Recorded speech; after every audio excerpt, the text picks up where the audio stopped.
the Red Cliff Legion today, we have a guest, Harold Schnee.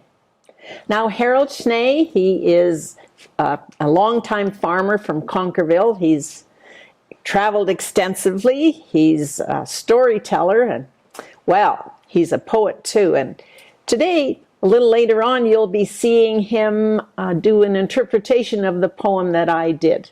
One thing you told me about rattlesnakes, Harold, is that they were north and they were south of Conkerville. So when did they move into your farm area?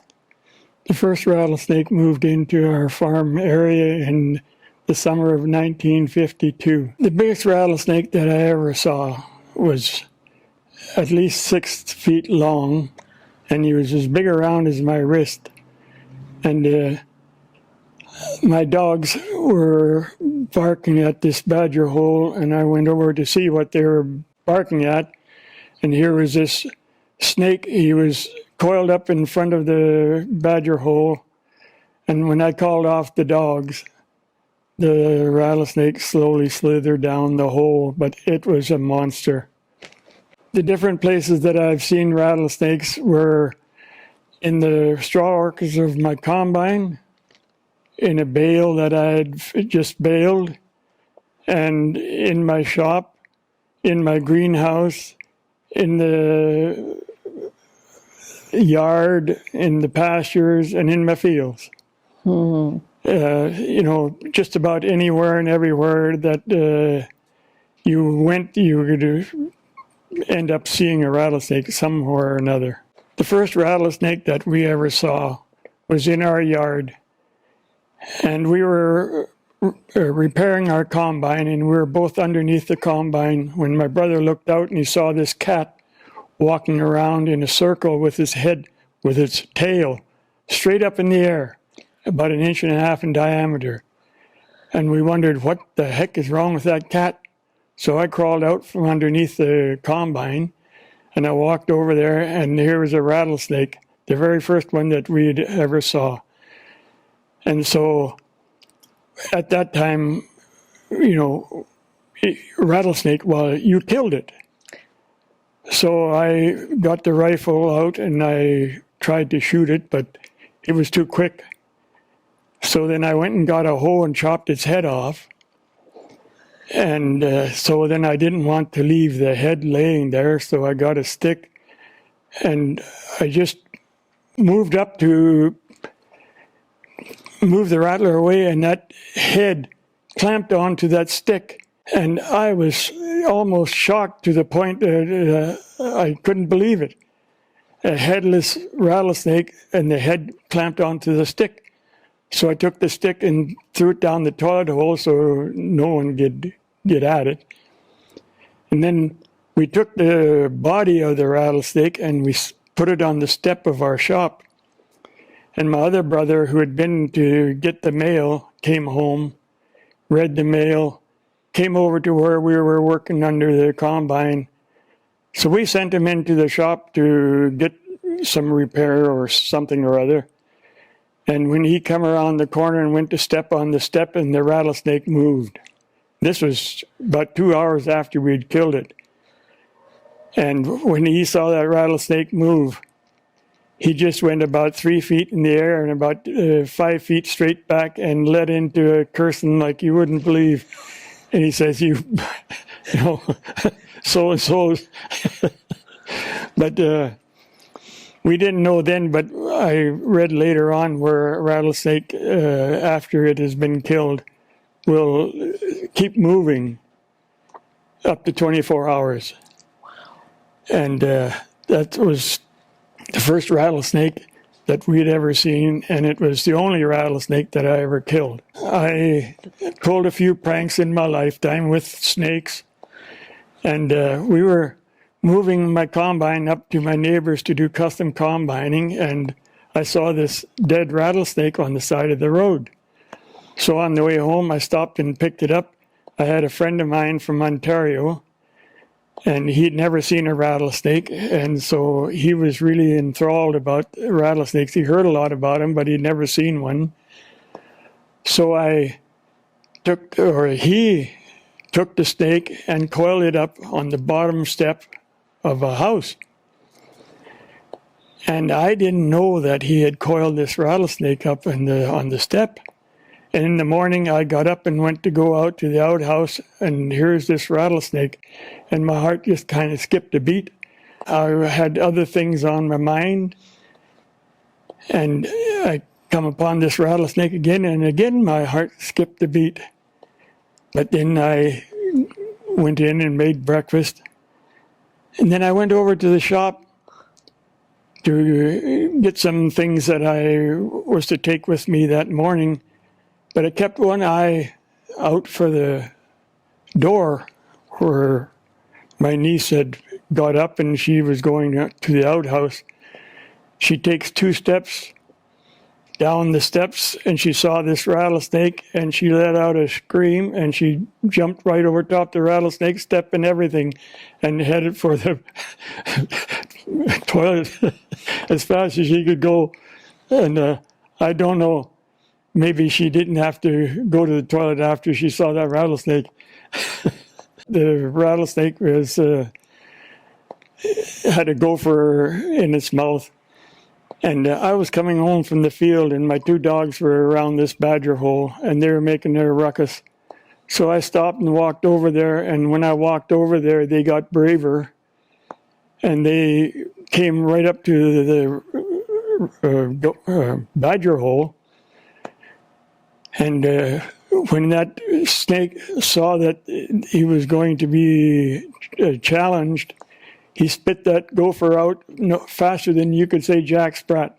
That gopher was gone, and he was there ready to take on the dogs.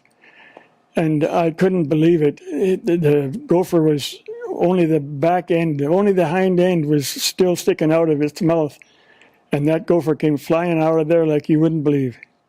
All I have to do is have my dogs do the same thing for every rattlesnake they see, and they spit out the gopher, and then we get rid of twice as many gophers. That proved to me that rattlesnakes are good animals to have around if you've got gophers. I still think that they've taken a bad rap. From that time on, I made it a promise to myself that I would never kill another rattlesnake as long as I lived. You had a pet rattler. I had a pet rattler back in the 80s. I came out to work in my shop, and there's this rattlesnake who was coiled up in my shop. And I looked at him for a while, and I said, well, Mr. Rattlesnake, you're just going to have to let me in the shop there, and I'm going to go to work. So I went into the shop, and I was changing a tire. So I kept one eye out on him and one eye on what I was doing. And after we were eyed each other for about a half an hour, he decided that I wasn't very much company, so he slithered out into the yard.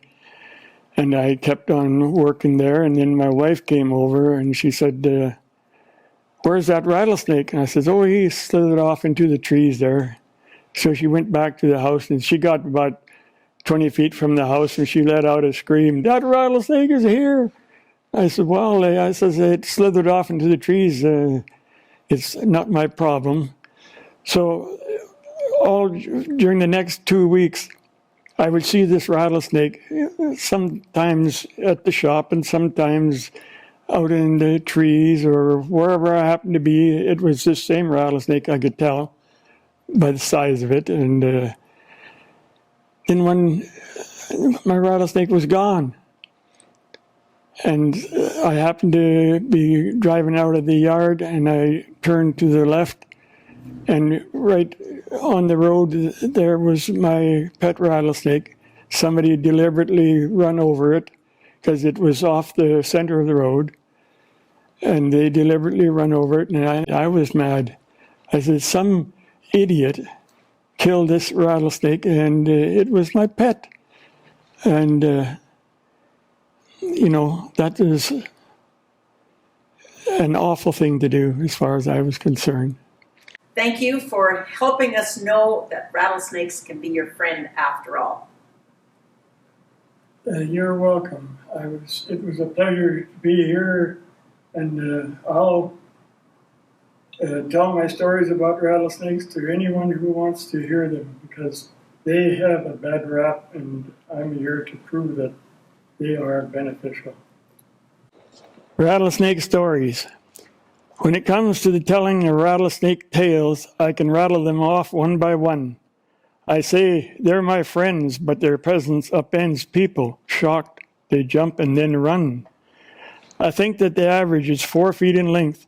The biggest one I ever did see was at least 6 feet long, and that is no song. It was thick as my arm, and it did me no harm, as it slithered down just in front of me. I tried shooting them, chopped off the head of the first one that came in our yard, threw the snake on the step of the shop, sent my brother there to get repair. When it moved hours later, it sure caught him off guard. He cursed me and said my heart nearly stopped. It gave us the shakes when we found rattlesnakes in straw walkers, once 4 in a pail. When kid came to play, had to take them away to the pasture to freedom, I let them turn pale. I laughed at my brother, we're out fixing fence. He's stapling, then he stepped. His foot was between 2 snakes he'd not seen. He sprinted 10 feet, after 3 he'd leapt. I found a rattler, just died. It was by the roadside. A niece spent the summer with us on the farm. Right by the doorstep, I coiled it in prep. On seeing it, she screamed, leapt over it and stepped. I doubt if she got to the outhouse without doing no harm. A city guy helped me with fencing one day. So afraid that a rattler he'd see. I found a garter snake skin, and as I moved in, he shrieked, "Don't you come one step closer to me." I played many pranks, and I'll always say thanks, for my pet by the shop door he'd come. He'd appear, then he'd go. I would greet him, "Hello." Found him dead by the road. I was mad. I felt glum. It's been 10 years since I've seen one of them. That's because I'm not there anymore. Yes, their numbers decrease, and their kill we must cease. Lots of rattlers would devour gophers' pests by the score.